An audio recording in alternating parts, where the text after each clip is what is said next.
अस्सलाम वालेकुम। खालिद मुस्तफ़ा का सलाम और आदाब पहुँचे। मैं अपने प्रोग्राम में नाज़रा में सब दोस्तों को खुश आमदीद कहता हूँ, कैलगरी कनाडा से।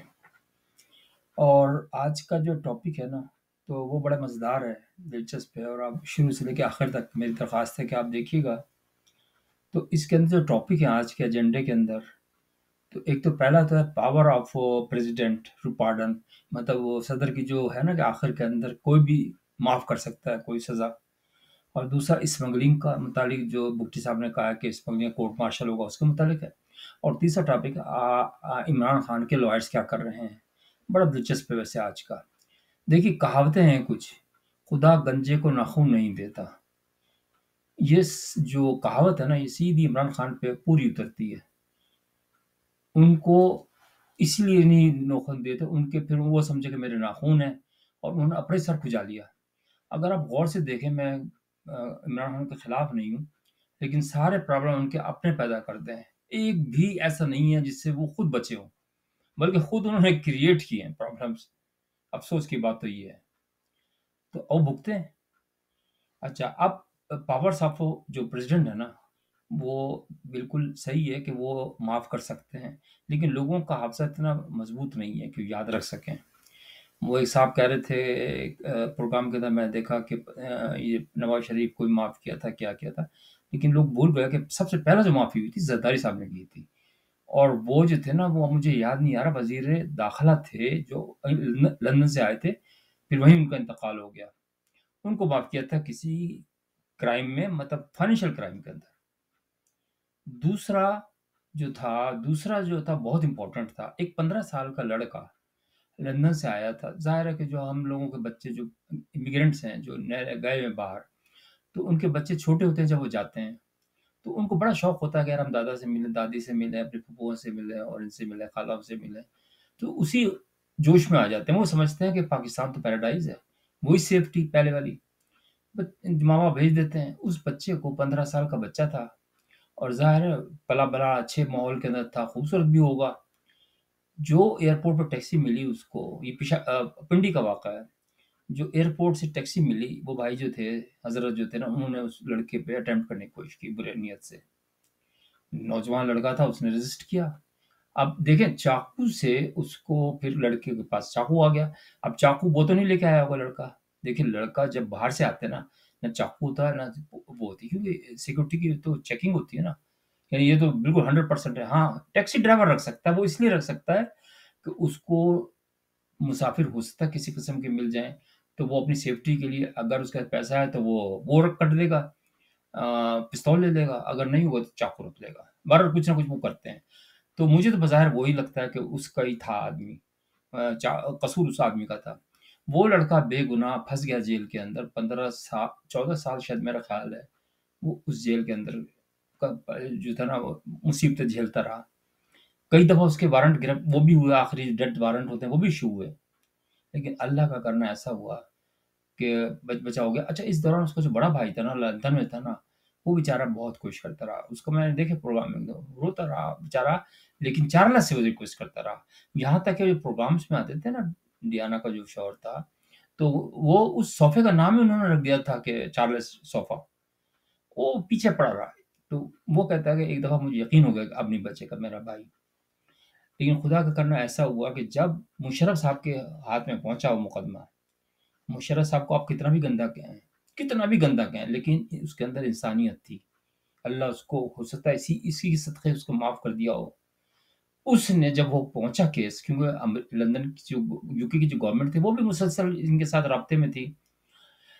उन्होंने फिर ये किया कि जैसे ही प्रेज़िडेंट के पास पहुँचा, प्रेज़िडेंट ने उसको माफ़ किया। माफ़ करते ही जो यूके की जो एम्बेसी है ना, उसकी गाड़ियाँ पहुँची, जेल के अंदर से उसको टेक ओवर कर लिया और एम्बेसी में ले गए और उसके बाद वहाँ, तो यकीन मानिए मैंने फ़िल्म देखी उसकी कि जब वो पहुँचा लंदन, तो बड़ा भाई छोटा लग रहा था, छोटा भाई बड़ा लग रहा था। मेरा सिर्फ़ कहने का मकसद, कन्क्लूज़न जो है ना, देखिए इख्तियार तो होना चाहिए, लेकिन कोई उसके अंदर आपकी बाउंड्रीज़ तो होनी चाहिए ना। एक तो ये है कि जो एक पॉलिटिशियंस हैं, उनका तो कभी भी माफ़ नहीं होना चाहिए, क्योंकि अगर फाइनेंशियल वो है ना करप्शन, उसको माफ़ी नहीं मिल सकती। और एक दफ़ा मिलेगी ना, ये थोड़ी है कि अगर 10-20, अब जैसे इमरान खान के 200 केसेज़ हैं, कि 200 दफा का माफी मिलेगी, नहीं, एक दफा मिल सकती है। तो जो सरदारी साहब ने किया वो भी गलत किया। उसका जो केस था ना फाइनेंशियल जो था, रहमान साहब, रहमान नाम याद आ गया मुझे उसका, तो वो भी गलत था। तो कहने का मकसद ये है कि इसको मैं अपने भाई जो हैं, मतलब छोटे भाई समझ लें, जो हाफिज साहब हैं, उनसे रिक्वेस्ट करूंगा इस प्रोग्राम के तवज्जुह से कि वो अगर देख रहे हो या उन तक पहुंचे, तो सर लॉ इस तरह बनाएं कि फाइनेंशियल पे तो आप कोई बार्गेन नहीं होगी। फाइनेंशियल जिसने किया ना वो बहुत खतरनाक काम है। अब रहा उसका कि कोई बदमाशी या कोई, अच्छा ये इसमें ये होता है, मैं ये नहीं कह रहा कि उसका फेवर कर रहा हूँ, लेकिन कहने का मकसद है जो बेगुनाह फंस जाते हैं, ये केस प्रेसिडेंट देखेगा, अगर बेगुनाह फंस जाते हैं तो उसको पार्डन कर सकता है, माफी कर सकता है, जो अखलाकी जुर्म होते हैं।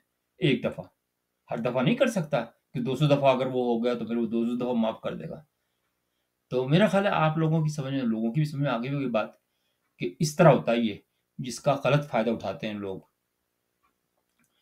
तो ये तो हो गया आपका पावर्स सदर साहब की। अब दूसरा जो है टॉपिक है वो स्मगलिंग कंट्रोल करने के लिए। देखिए जो ये थे बुक्टी साहब का जो प्रेस कॉन्फ्रेंस थी, मैंने अभी सुनी नहीं है, लेकिन मुझे अंदाजा हो गया कि वो डरे डरे से थे, और ज़ाहिर है उनके इख्तियार में है भी कुछ नहीं, लेकिन आइडिया बहुत अच्छा है। आइडिया बहुत अच्छा है कि कोर्ट मार्शल होना चाहिए। देखिए 3 तरीके की होती है स्मगलिंग। नंबर 1 आपकी डॉलर मनी की, दूसरी गुड्स की, और तीसरी ह्यूमन ट्रैफिकिंग भी होती है। मैं हाफ़िज़ साहब से फिर रिक्वेस्ट करूँगा कि आप इन तीनों चीज़ों पे नज़र रखें। डॉलर्स जो है ना वीक कर देते हैं, और मुल्क को वीक कर देते हैं। अच्छा दूसरा जो गुड्स है ना वो गरीबों को भी वीक कर देते हैं। गुड्स की भी स्मगलिंग नहीं होनी चाहिए। और तीसरा जो बहुत इम्पोर्टेंट है ना, सबसे इम्पोर्टेंट जो है, वो ह्यूमन ट्रैफिकिंग। ये मैं खबरें जो आपको बता रहा हूँ ना, ये मैंने सुनी भी हैं। ये मैं ज़ाहिर मैं किसी को जानता तो नहीं, लेकिन ज़्यादातर जो अफ़गानी यहाँ आए हुए हैं नॉर्थ अमेरिका के अंदर, कुछ लोगों से मेरी बात हुई। अब ज़ाहिर है मैं तो कभी वंस इन अ टाइम मिला हूँगा, टोरंटो में मिला या वहाँ अमेरिका में मिला। तो ज़्यादातर जो वो आए हैं ना यहाँ पर अमेरिका के अंदर, वो पैसे देकर आए हैं। पहले वो क्या करते हैं, इनका पूरा चैनल है, इसको तोड़ना पड़ेगा आपको। पहले वो कोयटा के थ्रू जो है ना, वो पाकिस्तान में दाखिल होते हैं या पेशावर के थ्रू होते हैं पैसे दे के। उसके बाद ये अपना पासपोर्ट हासिल करते हैं। उसके बाद जो भाई मुझे इत्तलात है, मैं फिर भी कहता हूँ, मेरे पास कन्फर्म कोई इत्तला नहीं है, लेकिन जो लोग बता रहे थे वो अगवानी कि साहब पीपल्स पार्टी का एक रहनुमा है, वो अब मर चुका है मेरा ख्याल है, हाजी कहलाता था वो, हाजी पिंडी का था वो। उसके घर के अंदर स्टैंपें लगती थी, जिस किस्म जिस मुल्क का आपको चाहिए ना वीज़ा, स्टैंपें जाली स्टैंपें लगती थी। आपको अमेरिका का चाहिए इतने पैसे, यूरोप का चाहिए इतने पैसे, किधर का भी चाहिए आपको वीज़ा मिल जाएगा। अच्छा वो कहता था 25 से लेके और करोड़ तक, और ये तो उस वक़्त की बात है, आज से 10 साल पहले की मैं बता रहा हूँ। और अगर निकलवा तो वो देते थे जैसे इमिग्रेशन से और यहाँ से कस्टम से, तो कुछ भी नहीं मसला होता था। उनकी कंडीशन ये होती थी कि अगर आप दूसरे मुल्क में जहाँ का आप वीज़ा हासिल कर रहे हैं, अगर वहाँ फँस गए, फिर क्या करेंगे? तो वो वापस आने के बाद उनको पैसे मिल जाते थे। थोड़े बहुत कटौती होती होगी, तो वो मिल जाते थे। तो मैं किसी पे इल्ज़ाम नहीं लगा रहा हूँ, लेकिन जो हकीकत मैं आपको बता रहा हूँ कि ये हाल होता है पाकिस्तान के अंदर, कि उनको कोई एहसास नहीं है। तो एक एक वाक़ा और मैं आपको बता देता हूँ जो सच्चा वाक़ा है, जो मैं, मेरे बच्चे थे टोरंटो के अंदर, जब तो अकेले बीवी और बच्चे थे वहाँ पे। तो मैं कभी-कभी जाता था मिलने के लिए, तो एक दफ़ा मैं वाया किसी दोस्त ने सस्ता टिकट करवा दिया था, वाया टर्की में गया। उस जहाज़ के अंदर जॉर्डन एयरलाइंस का जहाज़ सस्ता होता है, उसमें उसने करवा के दिया। वो भी एक नंबर 3 था आदमी, जिसने करवा के दिया। मैं किस-किस को वो करूँ। उसके अंदर तकरीबन 150 आदमी बच्चे सफ़र कर रहे थे। बच्चे तो नहीं कह सकते, नौजवान लड़के। और वो बेचारे जा रहे थे अपने मुस्तकबिल बनाने के लिए यूरोप वगैरह के अंदर। टर्की के अंदर जब उनको 150 आदमी को पकड़ा, तो उनके 3 सरगना जो थे ना, लंबे-लंबे कद के थे। मैं अगर शायद देखूँ तो पहचान जाऊँ। लेकिन अब तो ज़ाहिर है 10 साल हो गए, अब तो ज़हन से भी निकल गई चीज़ें। लेकिन हल्का-सा है उनके मुतालिक। वो मैं उनको देख रहा था, वाच कर रहा था। हम तो खैर, हमारे पास तो खैर पक्के कागज़ात थे, और हम तो कनाडा के नेशनल भी थे। लेकिन उनसे पूछा किधर जा रहे हो? तो उन्होंने तीनों ने कहा हम तो रोमानिया जा रहे हैं। उन्होंने कोई मदद की उन 150 बच्चों की। वो किस तरीके से गए होंगे, वो तो फिर बैठ गए पीछे, वो गिरफ्तार हो गए होंगे, ये डिपोर्ट हो गए होंगे, फिर लेकिन नई कहानी शुरू। लेकिन अब 150 आदमियों को और 150 खानदान को किस तरह तबाह किया होगा। लोगों ने खुदकुशी कर ली है। हाफिज साहब, आप इस तरफ तो निगाह डालें, क्यों जा रहे हैं बाहर? चलो वो भी छोड़ दें, आप जा रहे हैं अपने बदनसीबी में जा रहे हैं, लेकिन इनको तो पकड़े, जो स्मगलर हैं, टॉप के स्मगलर, इनको पकड़े, इनको सजाएं, मौत की सजा दें पब्लिकली, कोई मर्सी नहीं है। अवाम आपके साथ है, यकीन मानिए। जो आप एक्शन ले रहे हैं ना, इन पॉलिटिशियन ने कुछ नहीं किया, ये भूल जाएं। अंधा बांटे रेवड़ियां अपनों अपनों को। इमरान खान ने क्या किया? अपनों को ही नवाजा।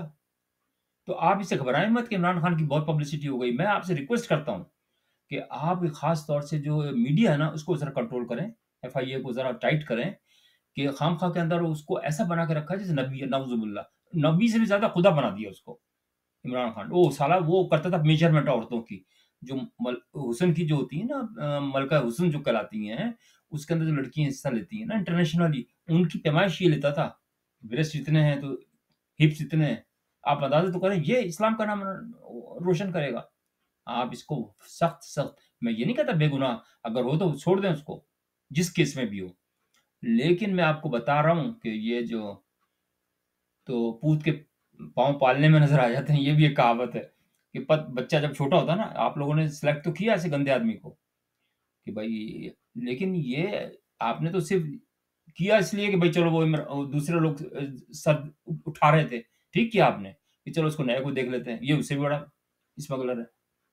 तो खुदा के वास्ते अब बार बार टेस्ट नहीं करें, और अपनी अजादारी रखें कायम। अजादारी, लोग कहेंगे यार तुम तो आर्मी की हिफाजत वो कर रहे हो, फेवर करो, नहीं, मैं ये इसलिए फेवर नहीं कर रहा।